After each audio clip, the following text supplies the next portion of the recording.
नैहरों में हाथ निभाई।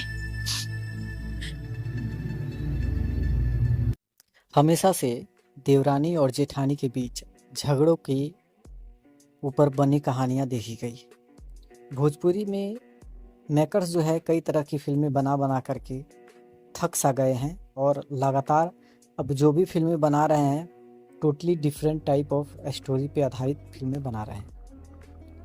कई सारी फ़िल्में जिसमें देवरानी और जेठानी के बीच झगड़े देखे गए, कई सारी फ़िल्में जिसमें सास और बहू के बीच के झगड़े देखे गए, लेकिन इस फ़िल्म में देवरानी भी जेठानी भी बेहतर है और सास भी बेहतर है।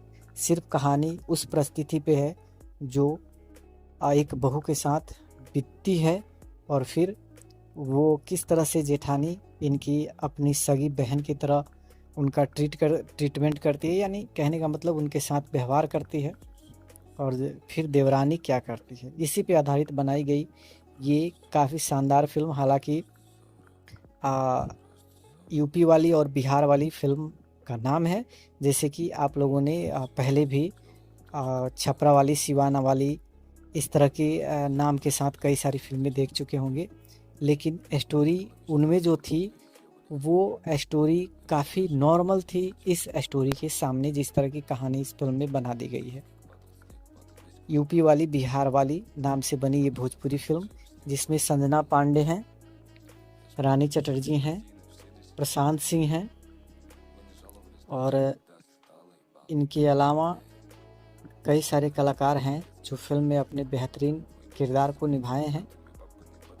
काफ़ी रोमांचक, काफ़ी दर्दनाक स्टोरी पे आधारित इस फिल्म को बनाई गई है, जो अभी के समय बहुत ज़्यादा पसंद की जा रही है। सभी की पसंदीदा फिल्मों में से एक देखी और कही जा रही है ये फिल्म। हालांकि भोजपुरी के लिए एक मिसाल साबित हो सकती है। इस तरह की स्टोरी शायद ही किसी फिल्म में देखने को मिलती है जिस तरह से इसकी कहानी बनाई गई है।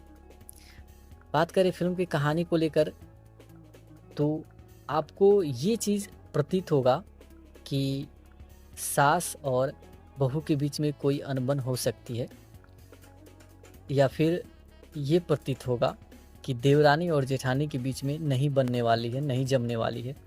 लेकिन ना तो ये देवरानी जेठानी के बीच का मुकाबला है, ना ही सास बहू का।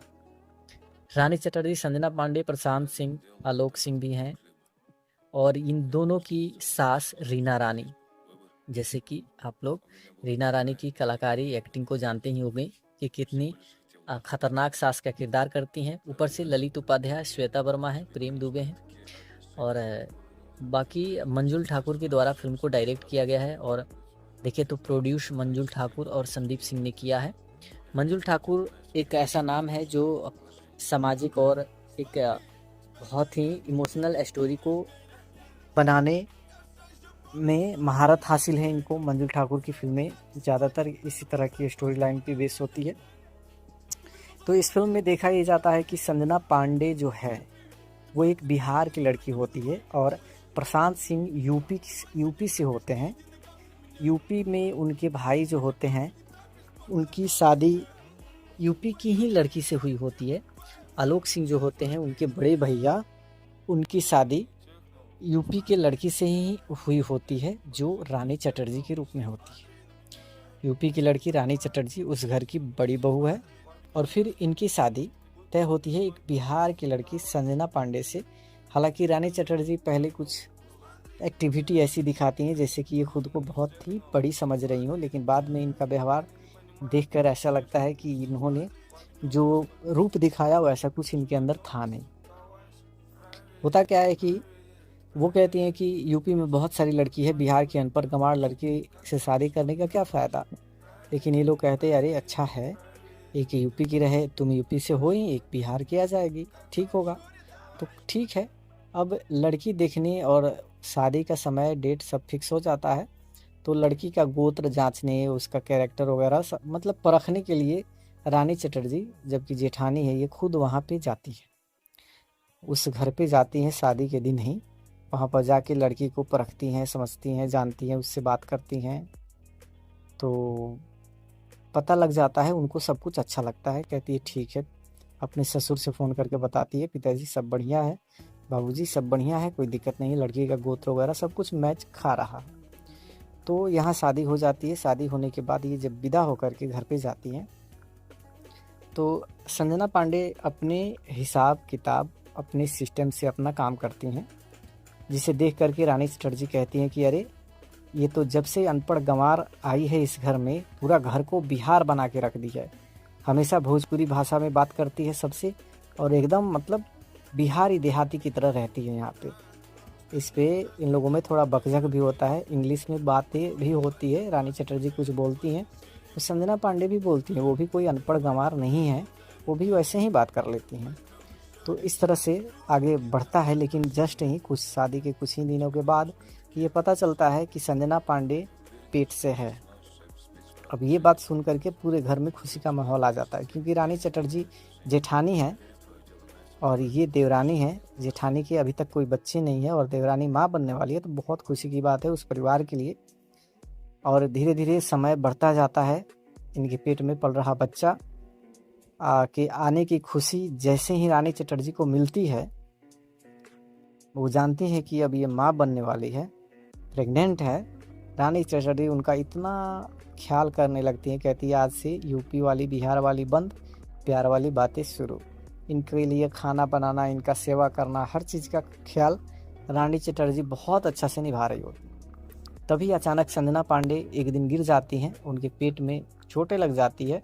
चोट लगता है, हॉस्पिटल में एडमिट कराया जाता है। वहाँ पर जाकर डॉक्टर साहब के द्वारा ये कहा जाता है कि आई एम सॉरी, माँ को तो हमने बचा लिया पर बच्ची को नहीं। और जैसे ही ये खबर संजना पांडे को मिलती है, संजना पांडे पूरी तरह से पागल हो जाती है। और वो इतना पागल हो जाती है कि सच में उनका जो है सेंसलेस हो जाता है, सेंसलेस हो जाती है, उनका दिमाग काम नहीं करता है। अब वो गुड़िया को बच्चा समझती है, उसी को नहलाती है, खिलाती है, यही सब चल रहा होता है। घर में देख देख करके सब कोई रोते हैं उनके साथ जो हुआ। लेकिन रानी चटर्जी प्रशांत सिंह को एक एडवाइस देती हैं कि आप देवर जी, अगर आप चाहेंगे तो जैसे ही उसको माँ बनने की खुशी मिलेगी, फिर से दोबारा वो माँ अगर बन जाती है, तो ऐसा होगा कि वो उसका जो मेंटलिटी जो गड़बड़ हुई है वो सब सही हो जाएगी।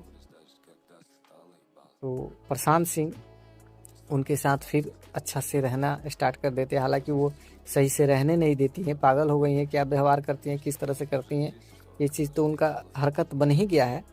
लेकिन फिर वो प्रेग्नेंट भी होती हैं और इस बार माँ बनती हैं, जो एक बच्ची को जन्म देती हैं। लेकिन बच्ची को जन्म देने के बाद भी उनकी मेंटलिटी, उनका पागलपन नहीं जाता है, वो ऐसे ही बिहेव करती हैं जैसे वो बनी थी। अब बात यह है कि फिल्म इतनी सीधी नहीं है, बहुत ही इमोशनल कहानी, बहुत ही इंटरेस्टिंग कहानी बनाई गई है। पूरा फिल्म देखना पड़ेगा आपको ये जानने के लिए कि क्या संजना पांडे फिर से सही हो पाती हैं या उसी तरह से उनका जीवन व्यतीत होता है, वो बच्चे को अपने संभाल पाती हैं या वो पागलों की तरह ही हरकतें करती रह जाती है। फिल्म काफ़ी इमोशनल है, यूपी वाली बिहार वाली भोजपुरी फिल्म और यूपी वाली बिहार वाली भोजपुरी मूवी जो नाम रख सकते हैं, काफ़ी ज़बरदस्त स्टोरी पे बनाई।